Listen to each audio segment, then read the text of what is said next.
Welcome to the Did Nothing Wrong podcast, where we try to cut through the noise and help you make sense of the chaotic information space around us. I'm Griff Somke. And I'm Jay McKenzie. A shooting at a Christian elementary school in Nashville, Tennessee, left 3 children, all aged 9, and 3 adult staff dead. The shooter, a trans man, was killed in a shootout with local police who responded quickly and acted decisively, which likely saved more innocent lives. In the aftermath of the shooting, there was confusion as to the shooter's name, pronouns, and identity. The shooter was first identified as a woman, then trans, then as a trans man after their social media pages were uncovered. Adding to the confusion, relatives and acquaintances of the shooter also described them as her or she and used their female birth name. At the time of this recording, there remains a lack of clarity from law enforcement as to how the shooter self-identified. As a result, we will not be using either of the shooter's reported names or pronouns and will refer to this person as they, them, or the shooter. We explain this only to give you a sense of the chaotic aftermath of mass shootings, in which even those with the best intentions often unintentionally spread misinformation. I'm going to add this disclaimer here. This episode was really difficult to write up and to organize, and talking about this one isn't going to be easy. We're going to do our best to be as accurate and honest and as objective as possible and cause the least amount of harm. But we know this is a tough one. This is not easy to listen to either.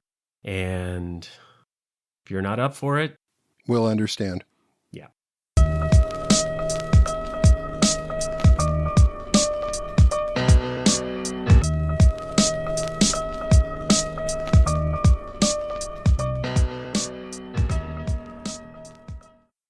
So, I have 3 small children myself. I dropped the oldest off at kindergarten today, and I felt sick. We live in Tennessee, 2 hours away from where the school shooting took place. Tennessee passed a law 2 years ago allowing for constitutional or permitless carry of handguns. Most adults 21 and older can now carry a handgun in my state without clearing a background check and without receiving any training whatsoever. Our governor, Bill Lee, absurdly claimed that this would, quote, make Tennessee safer. I try to remember the statistics of all of this, the likelihood of one of my kids being involved in a school shooting or a mass casualty event like this it's really low. Even at the Covenant School in Nashville where this took place, most of the students and staff survived and were physically unharmed. But emotionally, what sort of long-term emotional scars will each one of these children and adults suffer? Who knows? And those are the stories that we just far too often don't hear about. We don't hear about the people who are wounded and survive, but are left physically scarred. We don't hear enough about the people who are just emotionally terrified and irreparably harmed and changed by being part of an event, a horrifying, terrible event like this. So once I start thinking about the emotional toll of all this, I forget the numbers. There's nothing comforting about how likely or unlikely experiencing this kind of tragedy personally is going to hit me or hit anyone else. And we're not doing enough to prevent these attacks, and the problem is getting worse, not better. We're raising a generation that has been normalized to view this as a possibility in their daily life. They have drills for this kind of thing. I remember the first time my son came home and told me that he had done an active shooter drill at his school, and it's like just the most terrifying thing in the world to think of. That's the reality that these kids are growing up in. And we're not doing anything to change that, like you said. We're simply thinking and praying after each one of these attacks, and then we go on with our lives until the next one, which is, it seems like usually the next day. Yeah, I've been waiting for it. We got a message from our daughter's school counselor just reminding everyone of the protocol in the event of a shooting at their school. It's gutting. It really is when you think about it, and you think that, like, I'm a member of Generation X, and while we had our problems in school, we didn't have anything like this. This is a level of terrible that we didn't have to go through, kids after us didn't have to go through, but now it's become daily life and reality for every kid in this country that goes to school. And it doesn't matter if it's a big public school in Chicago, Illinois, or a small Christian school in Nashville, Tennessee. This problem hits everyone. It doesn't matter if there's NRA members. I mean, I went back and looked, and it looked like the NRA held their convention in Nashville, Tennessee at least twice in the last decade. So this is a very gun-friendly state, but this also happens in places where it's a lot harder to get guns, and the gun control laws are tougher. So this is an epidemic, and it's out of control. Yeah. And let's also be clear here. We're recording this episode the day after the Nashville shooting took place, and this is way too early to speak to a lot of details on the shooter and their motives. A lot of information is going to come out between now and time we release this episode, so we're not going to go into too much detail on the shooting itself, because that's not what this episode is really about. We mentioned details on the shooter's pronouns in the latest reporting about what they identified as early on, because it does relate directly to what this episode is really about. Because even though there's very little that we can say for certain right now, what we can tell you is what the right-wing ghouls on social media started doing the moment the shooter's status as trans was reported on. They immediately began a demonization campaign aimed directly at trans people. Some of these accounts tried to get the hashtag trans terrorist trending, and I believe it was for an unspecified amount of time. And of course, Twitter's new owner joined the fray and amplified this horrible rhetoric. And we want to explicitly state also that we have no interest in defending or making excuses for the shooter. They killed innocent children. Their death at the hands of police probably saved more innocent lives, and we feel no remorse for what happened to them.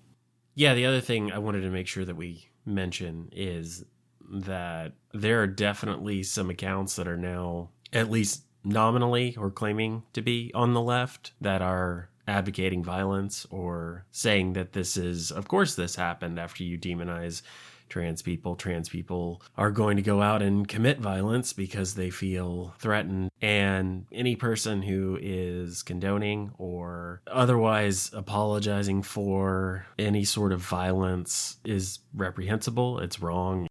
Yeah, we're not justifying violence on anybody's part here, whether it's somebody who is maybe a part of the trans community or whether it's somebody who might be a skull mask. This is not okay. Yeah. No. Don't condone violence. Don't call for violence. Don't explain why violence is justified. Stay away from violence. Mm-hmm. Call me a shit lib all you want to. Stay away from violence. Bootlicker, I don't whatever care else. if you think that makes me a shit lib. Yeah. Because when you go to violence, everyone loses. Everyone. Mm-hmm. Everyone. That is what we are trying to avoid here. If you are thinking that violence is a good idea and that we are somehow bootlickers for saying don't be violent, then maybe we are not the podcast for you. And I have no issue whatsoever saying that if somebody walks into a school and starts shooting kids and ends up getting shot by the cops, that is what happens and why we have police. Right. And I'm grateful and thankful for the police officers who did their job. Mm-hmm.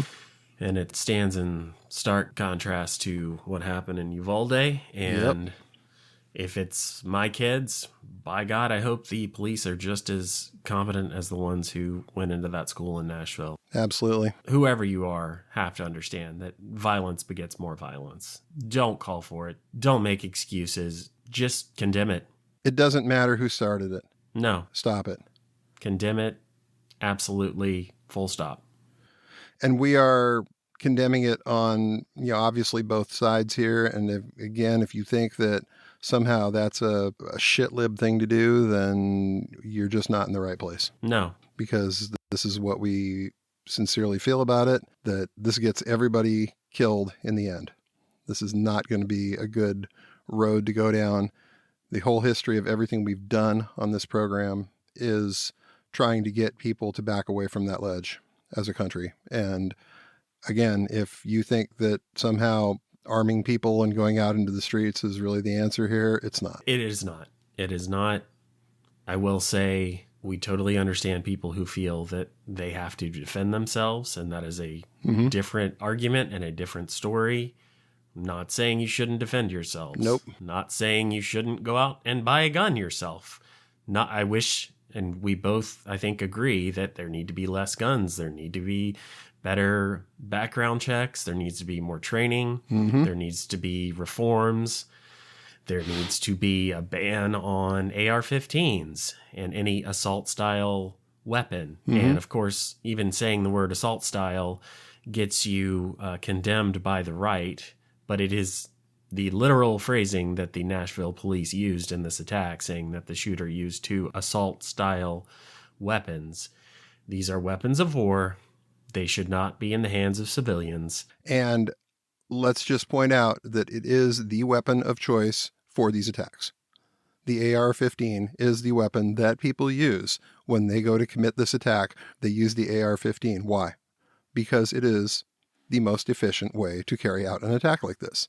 Everyone knows this, and that's why everybody uses them. That's the commonality here. Yeah. There are weapons that obviously pack a bigger punch, but if you are a single person who wants to inflict the largest amount of death and destruction in the shortest amount of time on the move, this is what is used, and it's why it needs to go. It has very little utility for anything other than killing lots of people really quickly. It's great at that. Not really great for anything else. But I understand, and we are not saying you should not defend yourself. Nope, not in the slightest. But there are more intelligent ways to defend yourself than that. Who we're concerned about here is the trans community who is being unfairly targeted, demonized, and harassed by a bunch of right-wing performers who have no interest in the truth and no interest in preventing future gun violence. They'll talk about anything, rat fuck anyone, and misrepresent any event as long as they can avoid blaming the guns. They will, in fact, tell their audience to buy more guns.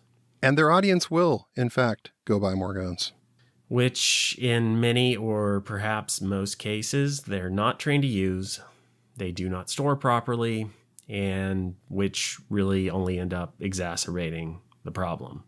I mean, we see that, too, all the time. Headlines of small children finding guns that are unsecured in their homes and either killing an adult or a sibling. Almost 10,000 deaths so far in the United States this year due to gun violence. Yes, half of those deaths are suicides, and that would be another notable benefit of figuring out how to get the number of guns in this country down, because it makes it not quite so easy to make that very irreversible choice. You and I may differ on this, but I am very much of the opinion that I don't think the Second Amendment is really interpreted fairly in terms of what the founding fathers meant when they wrote it. I think the idea of the well-regulated militia was a clear statement of intent in terms of, yes, we should have guns to defend ourselves if they are properly maintained and used by people who are trained to use them. The Third Amendment should have been how we do the militia. Yeah, exactly. But at this point where we are today, the Second Amendment has been appropriated the way it has, and it's not going away.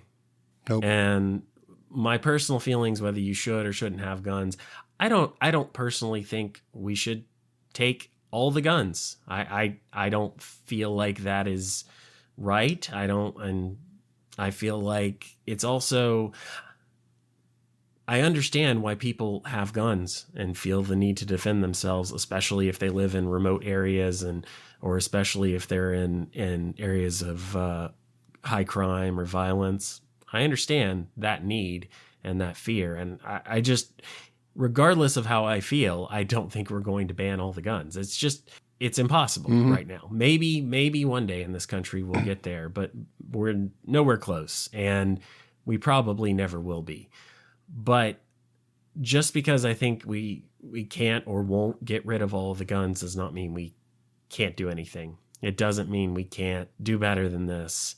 And we got to stop sending kids to school and praying that they come home safely, because that's where we're at. And there is absolutely a lot of space between essentially no holds barred, everybody who wants a gun gets a gun, and banning every single gun that exists in this country. There's a lot of wiggle room in the middle. Right. We're not even trying. No, we are not. There are somewhere around 390 million guns in this country. That's 1.2 guns for every man, woman, and child that live here.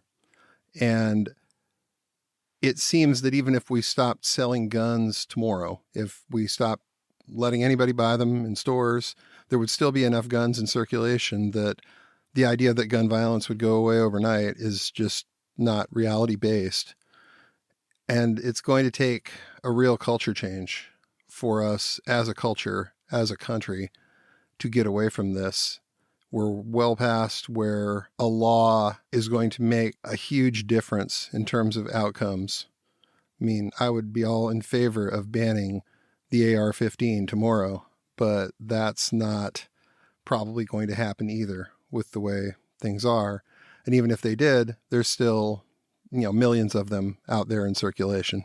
Yeah, but I don't think enhanced background checks really has all that much opposition on the right or left. I mean, if you look at the polling, Nope. Really, whatever party you vote for, do you want to be scared of what's going to happen to your kids when they go to school? And no, even if you were a proud gun owner and you believe that that is important to protecting you and protecting your family, you can't be everywhere with them and protect them from everything and protect them from any potential tragedy like this. You are one person who can be in one place at a time, and your kids, your wife, your parents, everyone you know is going to be out there in the world without you all the time. So I don't think enhanced background checks are going to get all that much pushback by common people. The politicians who receive a lot of money from the gun manufacturers and the NRA, well,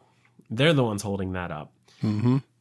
Additional training should not, or at least requirements of a certain amount of training every year or when you purchase a gun, doesn't seem like that big of an ask. It doesn't seem like it should be controversial at all. No. And empowering law enforcement to take guns from people who are deemed a legitimate risk and being able to keep those guns and prevent those people from purchasing more guns just doesn't seem like it really is going to get all that much pushback. But they've gained some support and acceptance here and there. But unless we get on the same page on a national level, there's, like you said, really a limit to how much it's helping. Right.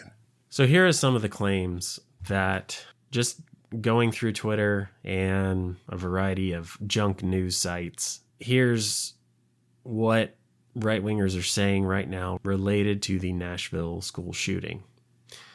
The claim: trans people are terrorists. Reality is that there are very, very few instances of mass shootings carried out by transgender persons in the United States. It is certainly less than 1%. And based on all the available research we could find, we can count the number of transgender mass shooters in one hand. I think Benny Johnson got them all in his tweet.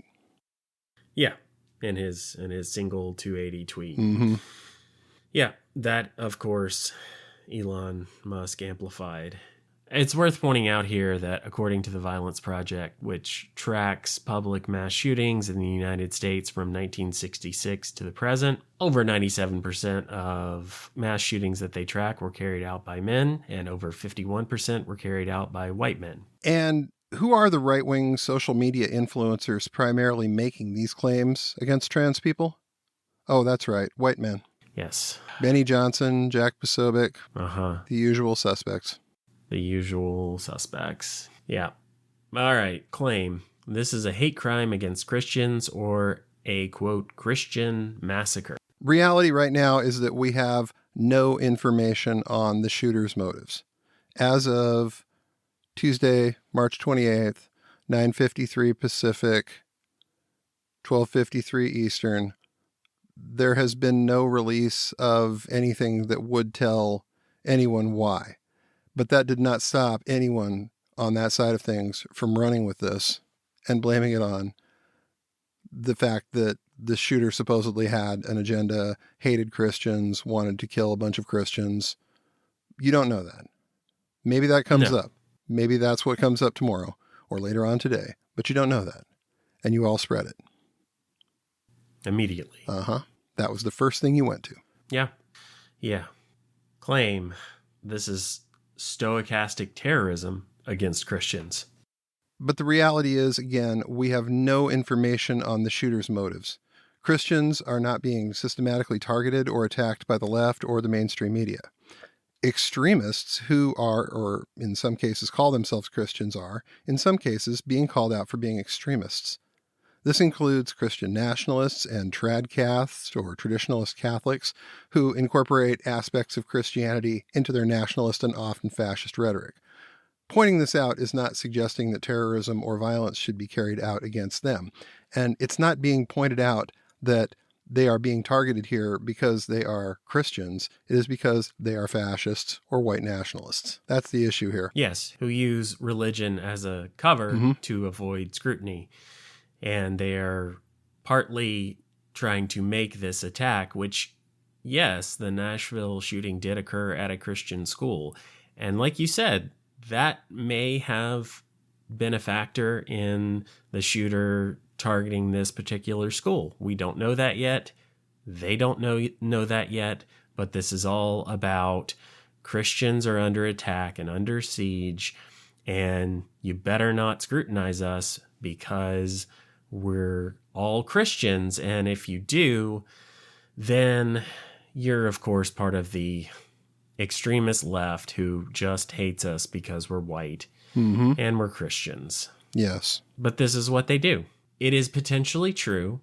It is potentially true that Christianity played some role in this attack, and something potentially turning out to be true is good enough to run an entire disinformation op. And if it doesn't work out that way, then they'll just delete it later. Yep. Because again, that is what they do. This is not about anything other than finding a club to beat your political opponents with. Yep. And here we are. Every single day they go fight for the narrative, as Jack Posobiec put it, and this is what they're doing. And another claim that they've put out there is that if only we weren't funding the war in Ukraine and hadn't spent, some claims put it around $100 billion. That was the tweets that I was looking at were saying if we hadn't spent $100 billion on Ukraine, we could have used that to defend our schools. Which, one, this is a private school and they did not have a school resource officer, and that was their choice. They could have hired one. Now, in Tennessee, I had to look this up, but apparently private Christian schools do receive a certain amount of money from the government. But let me just tell you, they're not going to stop doing that because we're funding Ukrainians. No. It's one, it's just not related. Two, The state can mandate that public schools have resource officers, but they cannot and do not control what goes on at private schools. And this private school chose not to have one. And that was a fatal choice. And that is terrible. And we are in no way blaming the private school No. for this. But we are pointing out that this is two completely separate buckets of money. And taking away money that is currently being used for defending Ukraine against Russia's war of choice isn't going to change a thing about how we secure our schools. Yeah. It's a very simplistic argument to make. It is. It absolutely is. And these are the same people who are, of course, fighting for the autonomy and rights of Christians and Christian institutions.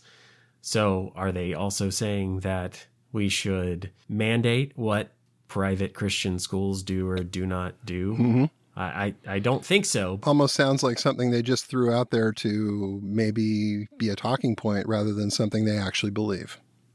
Because they don't want to fund the war in Ukraine and they think maybe this will stick. So why not put it out there? Mm-hmm. All right. Claim.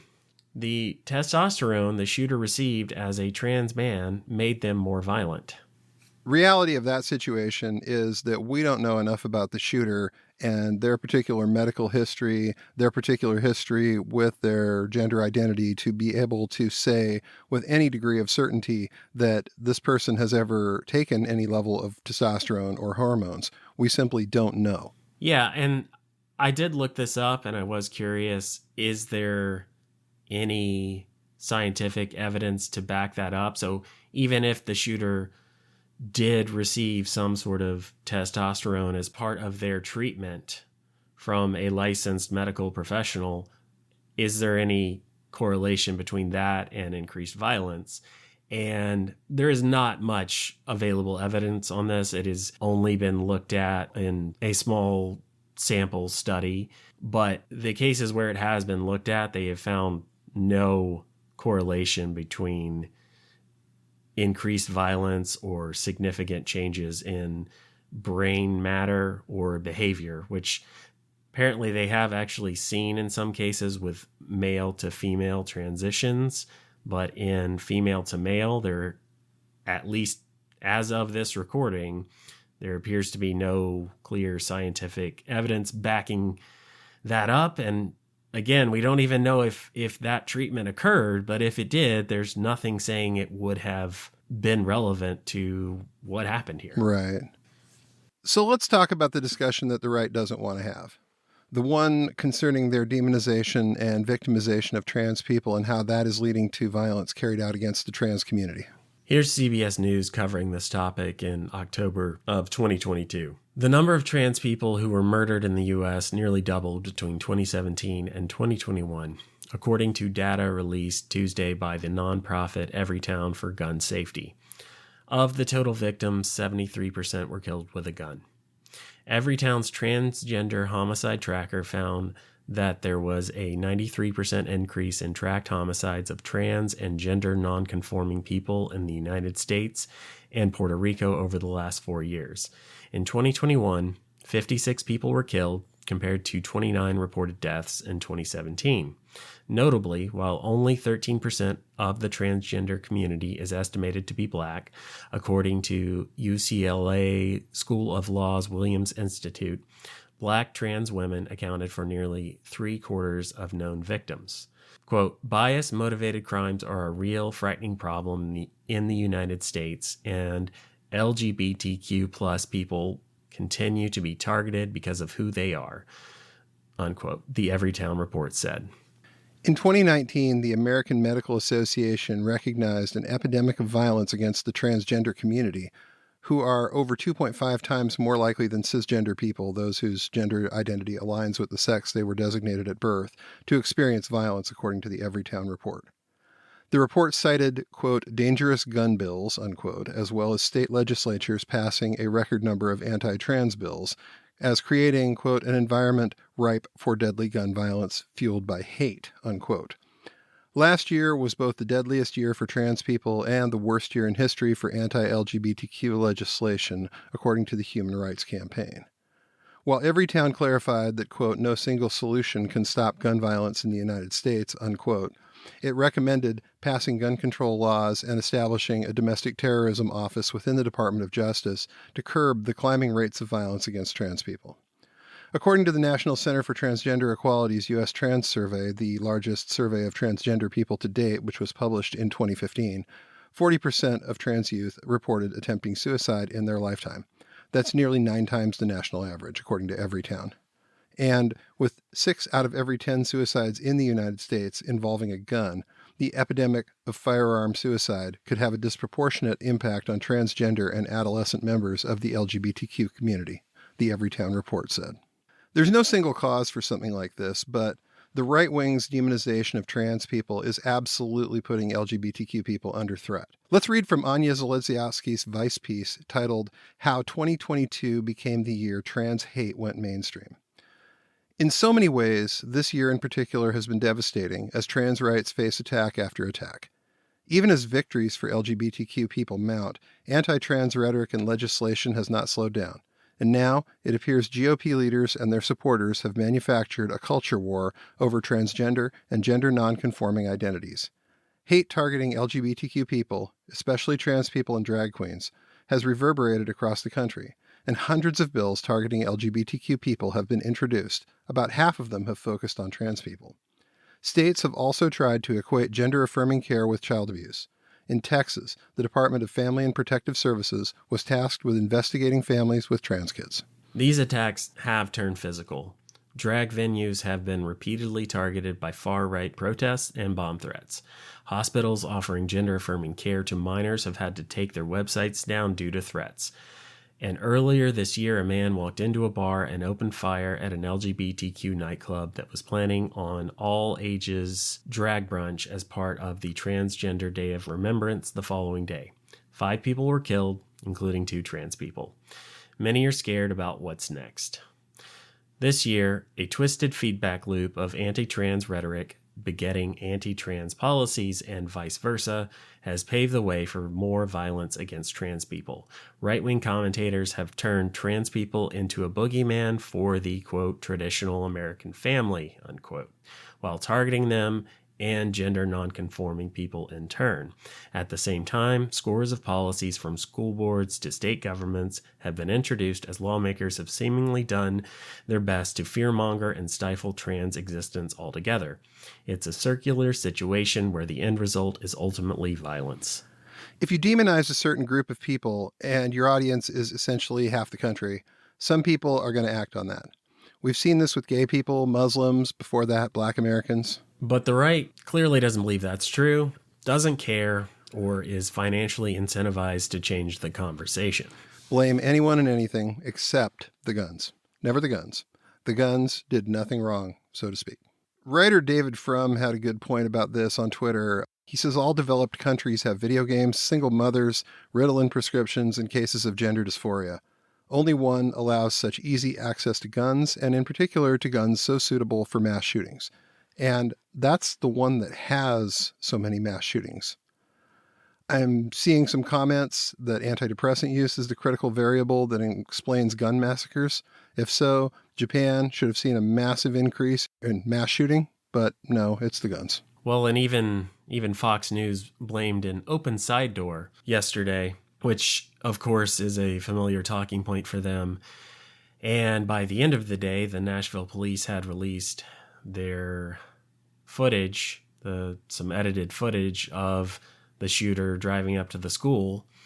Did they enter through an open side door? No, they walked up to 2 glass doors and fired into the doors, shattering the glass, which the shooter then pushed through any shards that were left and walked into the building. The shooter got in with the guns and didn't matter what was standing in the way. And a locked door is not an indefensible, unbreachable barrier. If someone with a gun wants to get in, they usually find a way.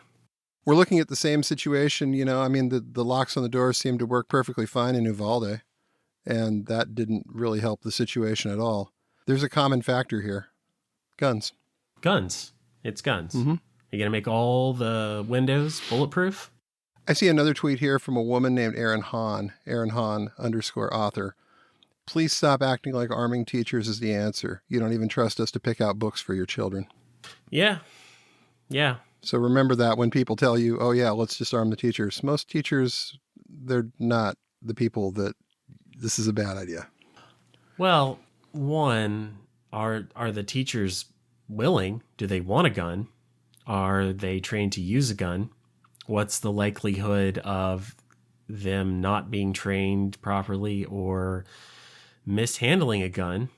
And how many kids are going to die from errant gunfire, either from an adult who isn't properly trained or a child who gets into a bag or a drawer that they're not supposed to get into? Mm-hmm. And if teachers are going to be given guns, it's almost certainly going to be handguns. And how is that supposed to stop an AR-15? How is an untrained person who may or may not have any interest in owning a gun or learning how to use it, because they're uncomfortable with that? Not everyone likes to have a gun. And how likely is that person to stop someone with a weapon of war who has shown up somewhere to murder as many people as possible? It's an absolutely terrible idea, and it's not being suggested by people who obviously have much of a grip on reality when it comes to what would actually provide a good solution here. Well, if the cops in Uvalde wouldn't go in with handguns, and I assume AR-15s or other high-capacity rifles, or I know they had armored vehicles, so I assume there were SWAT members who could have gone in. But whatever they had, the police in Uvalde who were trained, who had guns, did not go in. So how is a teacher supposed to stop this? How is a door supposed to stop this? Even if you made all the windows bulletproof, if you fire into those enough times, eventually the glass is gonna shatter. There's just no way. Uvalde had they had security, they had fences up, they had training, they had all of this that they had done to try and prevent this, and it still happened. Yes. It still happened. Didn't change a thing. And it really comes down to the guns. It comes down to the idea that this is the common factor in all of these, is the fact that there are so many guns out there in this country. And they are too easy to get and far too difficult to take away, even when there is clear evidence that that is warranted. Yes. So we can get lost in the statistics of this a little bit and forget that there are real people and real victims whose lives have been lost here. I want to read from this list on Wikipedia. It's a section titled List of People Killed for Being Transgender. 2022, Cherry Bush, a homeless 48-year-old trans woman, was shot to death in Los Angeles. Her alleged killer has been charged with a hate crime. Ariana Mitchell, 2022, a 17-year-old black trans girl from Virginia, was shot and killed by 19-year-old Jimmy LaShawn Williams with an assault rifle after he asked her if she was transgender, and she replied, yes. Doski Azad, a 23-year-old Kurdish transgender woman, was murdered by her brother for being transgender. Brayla Stone, 17, was murdered in Arkansas in June 2020 by a man seeking to conceal his sexual relationship with her. The killer pleaded guilty and was sentenced to 50 years in prison. Michelle Michain Ramos Vargas, a 33-year-old trans woman who was found dead on an isolated road after being shot multiple times on 30th of September 2020 in San German, Puerto Rico. She worked as a bartender and was studying to become a nurse.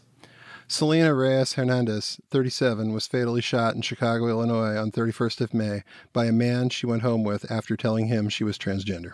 Alexa Luciano Ruiz was fatally shot in Puerto Rico on February 24th, 2020, after an incident in a local restroom. Ms. Luciano was killed while the assailant men laughed. Kelly Stowe, 36, this is 2018, a black trans woman, was murdered in Palmer Park, Detroit in December. Albert Weathers, 46, a preacher, has been charged with her murder, and prosecutors claim her gender identity was a motivator.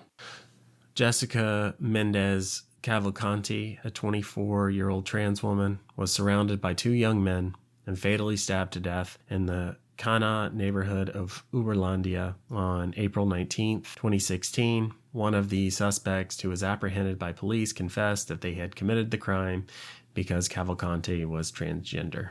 2019, Nikki Kuhnhausen, a 17-year-old trans girl, was murdered by David Bogdanov. Her body was identified from decayed human remains on Saturday, 7th of December, in the Larch Mountain area near Vancouver, Washington. Authorities were able to identify the body as Kuhnhausen from her personal effects. Subsequent examination showed she died from strangulation. Kuhnhausen had previously been missing since June 5th, when she left with David Bogdanov, a 25-year-old male who has since been charged with second-degree murder. Alicia, a 23-year-old transgender activist, was shot 7 times and died on May 25th, 2016, in the Lady Reading Hospital in Peshawar, Pakistan. Hospital staff spent over an hour determining whether to place Alicia in a male or female patient ward. Fellow transgender activists reported being taunted as they waited for Alicia outside the emergency room. There is a long list, and we could just keep going. But these are some of the human beings that have been killed because somebody got upset about who they were. This is what can happen to you. This is what these people have to face every day. No wonder they're scared. And honestly, in most cases, the large accounts, the major influencers have their own agendas and reasons for this, whether it's money or hate or what have you. But the average people who agree with them and go along with these hate and smear campaigns are generally doing it, I think, because trans people make them a little uncomfortable. Mm-hmm. And I really think that's the extent of it. It just gives them a weird feeling or vibe, and they just don't like it because it's different. And that's enough to say, yeah, libs of TikTok, keep going. Mm-hmm. And it's just such an easy and convenient other for these people that between the amount of demonization that they've heard, both in the media, state legislatures in a lot of cases, the social media they consume, to them, it's not a hard lift at all to get them to the point where they think these people are bad and need to be destroyed. Yeah. And it's really something to see how some of the people on the right, some of the big influencers, decided to spin this. Looking at Jack Posobiec's timeline here from yesterday, where it was, if you go and you search on his timeline under Christian massacre, assuming he didn't delete it all, he's got multiple tweets of calling out people, various other religious people, mostly Catholic priests here from the looks of this, that didn't say enough about the, quote, Christian massacre in Nashville yesterday. So it's clear that this is what the guy's trying to push as a narrative here, that this person did this because they were Christians. Based on nothing. Again, nothing, no evidence. And now people will probably email and call and complain on social media to those various accounts and say, why aren't you doing more? Why haven't you done enough? Why haven't you called this out? Because they demand that you follow their attack lines and their arguments and their narratives immediately, the moment they start spreading them. And if you don't, if you wait 5 minutes or a day or 3 days or however long it takes to get the full story out there, which is just how the world works, there are absolutely people in law enforcement and journalists who are attempting to get the facts straight right now, but it takes time. And these people don't care about that. They don't want to take time. They want to control the narrative, and they want to push their agenda to the forefront. And if you do not align with that, you are the enemy, and there's a target on your back. That's the whole thing we're getting at here. It's all about who the next target is. And it seems like right now, if there's not a new person to jump on in this moment, their go-to, their fallback target is trans people. It seems like it's been that way for at least a year now, and it's repetition, repetition, repetition. And it's been, one would say, not necessarily an electoral success for them, because this is definitely something they were harping on before the 2022 midterms, and we saw that they didn't get the result they were looking for there. But it's definitely radicalized a certain portion of their base on this issue. And I think that's probably the goal for them right now. I think they'll figure out the rest later, or figure out what they can do with that energy at a later date. And God, yeah, just the human toll of this, the lack of care or interest in what this does to society at large. I know they don't care. And it's baked in. But sometimes they just go to such lengths and extents that, they think, oh, this is perfect for us. And this story, this attack line is red meat for all sorts of different narratives they want to sell. They can't prove any of it, and they don't care, and they're going to keep going. And it's just reprehensible. Mm-hmm. It absolutely is. But it helps them control the narrative. It helps them sell MyPillow. It helps them make their particular grift work.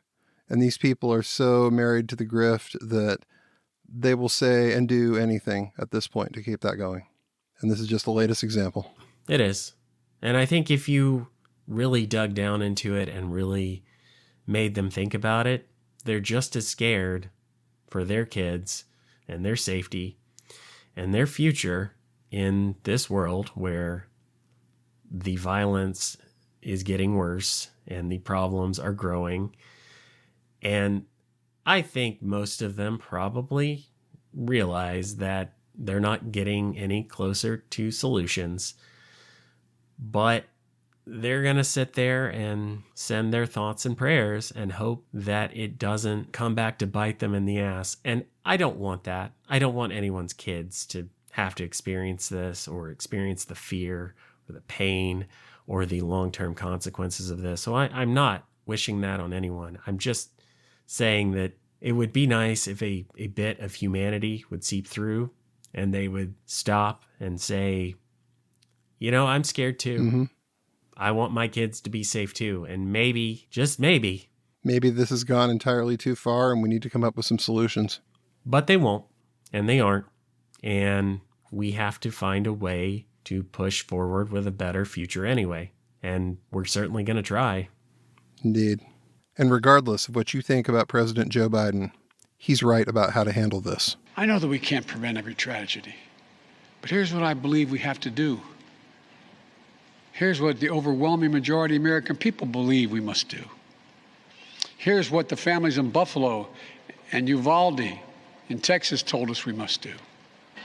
We need to ban assault weapons and high-capacity magazines.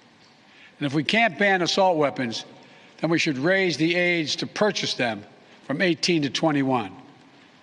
Strengthen background checks. Enact safe storage law and red flag laws. Repeal the immunity that protects gun manufacturers from liability. Address the mental health crisis, deepening the trauma of gun violence and as a consequence of that violence. These are rational, common sense measures. Here's what it all means. It all means this. We should reinstate the assault weapons ban on high-capacity magazines that we passed in 1994 with bipartisan support in Congress and the support of law enforcement. 9 categories of semi-automatic weapons were included in that ban, like AK-47s and AR-15s. And in the 10 years it was law, mass shootings went down. But after Republicans let the law expire in 2004, and those weapons were allowed to be sold again, mass shootings tripled. Those are the facts. A few years ago, the family of the inventor of the AR-15 said he would have been horrified to know that its design was being used to slaughter children and other innocent lives instead of being used as a military weapon on the battlefields, as it was designed. That's what it was designed for. Enough. Enough. Thanks for listening to the Did Nothing Wrong podcast. If you want to hear more, you can go to didnothingwrongpod.com. You can also follow us on Twitter at James, the word 4, and the letter M, all one word, and Grizza BJJ, Grza BJJ, as well as DNW Pod. Thanks again for tuning in, and remember, everyone mentioned did nothing wrong.